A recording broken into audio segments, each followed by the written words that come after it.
Let us learn about various data types in Java and what are variables, as well as we learn about literals. See, data is the important part of a program. It's an ingredient of a program. All the processing we do upon data.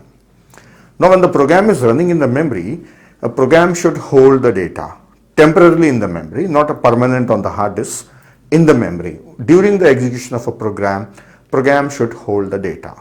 So where do you store data? We store the data in the variables. So variables are meant for storing data. So in Java, we have to first declare the variable and then we can store the data. So variables will have some data type, means the type of the data that you are going to store in that.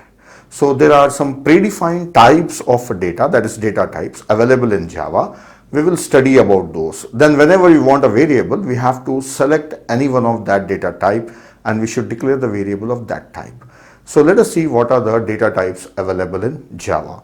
The primitive data types means the basic data types in Java that is built-in given in the compiler of Java. They are categorized like this: integral type, floating point type, character and boolean.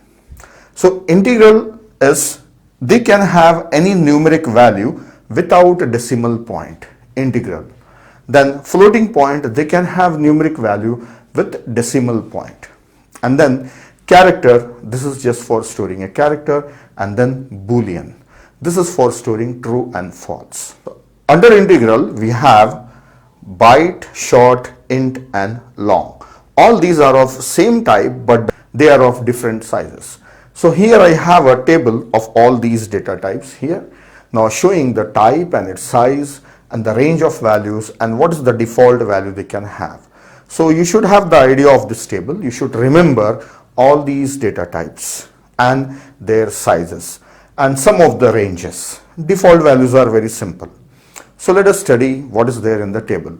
See, the first data type is byte. This is integral type.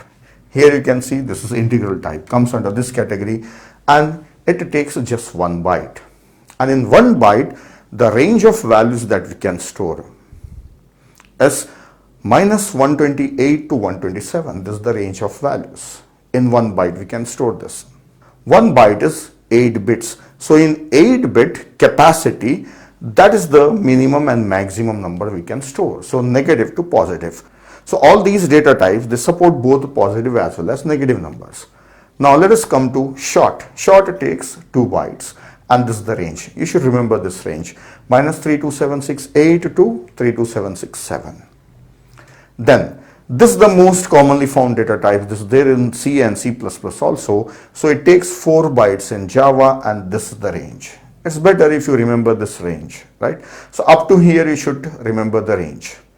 Then long, which takes 8 bytes. I have not written the range, so it is more than 18 digits, like 19 digits, but more than 18 digits I will say, because not full of 19 digits. So all these are integral type.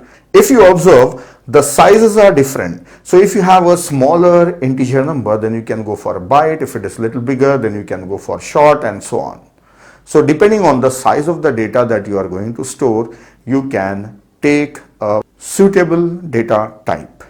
Now coming to next, these are floating point. These are all integral, right? Now next is floating point. These data type supports decimal value also. So float and double, they both are similar in the sense that they allow decimal value, both positive and negative. And these are the ranges. So if you could remember, it's better. You can remember these ranges, right? Otherwise it's not that important. Now their sizes is float takes 4 bytes and double take 8 byte. So if you have a larger number, if you want double precision, if you want precise value, more precise, go for double. Single precision, float type of data, double precision, double type of data. Means after decimal, how many digits you want after decimal point. If you have more precise value to store, then you can go for double. So these are floating point. Now next is character type data.